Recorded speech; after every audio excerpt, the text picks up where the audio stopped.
بسم اللہ الرحمن الرحیم۔ شروع اللہ کے نام سے جو بڑا مہربان نہایت رحم والا ہے۔ مرد کی پسلی سے عورت کو بنا کے اللہ تعالیٰ نے مرد کو اپنی اس حکمت کا اشارہ دیا کہ میں نے اس عورت کی تخلیق فرشتوں کی لائی مٹی سے نہیں کی، میں نے اسے تمہارے جسم کے اس حصے سے اس لیے نکالا کہ عورت کا تقدس اور پردہ قائم رہے۔ فرشتوں کو بھی خبر نہ ہونے پائی کہ زمین کی لائی ہوئی کس مٹی سے عورت کی تخلیق ہوئی، یعنی عورت کے تقدس کی حد تو دیکھیے کہ فرشتوں سے بھی اس کی بناوٹ کا پردہ لازمی قرار دیا گیا، اور پہلی عورت اس مرد کی پسلی سے نکلی جس کی وہ منقوہہ کہلائی۔ اب بات آتی ہے پسلی کی۔ عورت پسلی سے ہی کیوں نکالی؟ کیا ٹیڑھا پن وہیں سے ملا؟ نہیں، یہاں بھی حکمت سے خالی بات نہیں ہے۔ انسانی جسم میں دل اور بہت سے نازک حصے پسلی کے پیچھے چھپے ہوئے ہیں، یعنی پسلی ایک ڈھال ہے۔ ان نازک حصے کے لیے تو اللہ تعالیٰ نے عورت کو پسلی سے نکال کے یہ نہیں بتایا کہ عورت میں ٹیڑھا پن ہے، بلکہ اس عورت کو پسلی کی تخلیق کر کے یہ بات سمجھا دی کہ عورت وقت بڑھنے پر ڈھال بھی بن سکتی ہے۔ حضور پاک صلی اللہ علیہ وآلہ وسلم صحابہ کی محفل میں جلوہ فرماتے کہ ایک شخص حاضر ہوا اور عرض کرنے لگا، یا رسول اللہ صلی اللہ علیہ وآلہ وسلم، کوئی ایسا مومن بھی ہے جو جہنم میں رہے گا؟ حضور پاک صلی اللہ علیہ وآلہ وسلم فرمانے لگے، ہاں، ایک شخص ایسا ہوگا جو جہنم کی گہرائی میں 1000 سال رہے گا اور مسلسل اونچی آواز میں پکارتا رہے گا، یا حنان یا منان۔ ایک دن اس قدر اونچی بلند آواز سے ہی یا حنان یا منان کہے گا کہ حضرت جبرائیل علیہ السلام جہنم کے قریب سے گزرتے ہوئے اسے سن لیں گے۔ حضرت جبرائیل علیہ السلام حیران ہوں گے کہ یہ کیسی عجیب بات ہے، کوئی مسلسل یا حنان یا منان پکار رہا ہے۔ حضرت جبرائیل علیہ السلام عرش کے سامنے حاضر ہوں گے اور سر سجدے میں رکھ کر خدا کی تسبیح بیان کریں گے۔ اللہ فرمائے گا، اے جبرائیل سر اٹھاؤ۔ جیسے ہی حضرت جبرائیل علیہ السلام سر اٹھائیں گے تو اللہ فرمائے گا، بتاؤ جبرائیل علیہ السلام کیا عجیب دیکھا؟ آج تم نے حضرت جبرائیل علیہ السلام عرض کریں گے، اے ہمارے رب، میں جہنم سے آتی ہوئی ایک آواز سنی ہے جو کہ گہرے گھڑے سے لگ رہی تھی، کوئی پکار رہا تھا یا حنان یا منان۔ اللہ فرمائے گا، اے جبرائیل علیہ السلام جہنم کے دورکا مالک کے پاس جاؤ اور اسے کہو جو بندہ یا حنان یا منان کی صدائیں لگا رہا ہے اسے جہنم سے نکال کر تمہارے حوالے کر دے، پھر اسے میرے پاس لے آؤ۔ حضرت جبرائیل علیہ السلام جہنم کے دروازے پر تشریف لے جائیں گے اور دروازے پر دستک دیں گے، مالک باہر آئیں گے۔ حضرت جبرائیل علیہ السلام انہیں اللہ پاک کا حکم سنائیں گے، حکم سن کر مالک جہنم کے اندر جائیں گے۔ حضرت محمد صلی اللہ علیہ وآلہ وسلم نے فرمایا، جیسے ماں اپنے بچے کو پہچانتی ہے، مالک ایسے جہنم کو پہچانتے ہیں۔ اس کے باوجود آپ یا حنان یا منان کہنے والے شخص کو تلاش نہیں کر پائیں گے۔ باہر تشریف لائیں گے، حضرت جبرائیل علیہ السلام سے عرض کریں گے، اے جبرائیل جہنم نے گہرا سانس لیا ہے، اس لیے کون سی چیز پتھر ہے، کون سی چیز لوہا ہے اور کون انسان ہے، اس کی پہچان نہیں ہو رہی۔ حضرت جبرائیل علیہ السلام پھر اللہ کی بارگاہ میں سجدہ کریں گے۔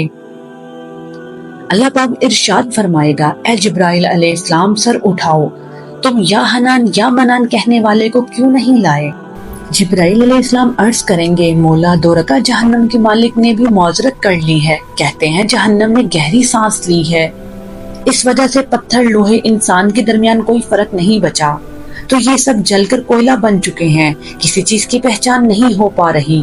اللہ فرمائے گا، جبرائیل مالک سے کہو میرا بندہ جہنم کے فلاں گھڑے میں فلاں کونے میں اس حالت میں پڑا ہوا ہے۔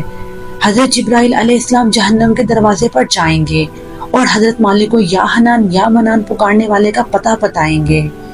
حضرت مالک جہنم کے اندر جائیں گے اور دیکھیں گے ایک شخص ہے، اس کے پاؤں اس کی پیشانی کے ساتھ اور اس کے ہاتھ گردن کے ساتھ بندھے ہوئے ہیں اور جہنم کے سانپ بچھو اس کے ساتھ لپٹے ہوئے ہیں۔ حضرت مالک اس کی زنجیریں توڑ دیں گے اور جہنم سے نکال کر حضرت جبرائیل علیہ السلام کے حوالے کر دیں گے۔ حضرت جبرائیل علیہ السلام اسے عرش الہی کے سامنے لے کر حاضر ہوں گے، سر سجدے میں رکھیں گے۔ اللہ پاک فرمائے گا، جبرائیل علیہ السلام سر اٹھاؤ۔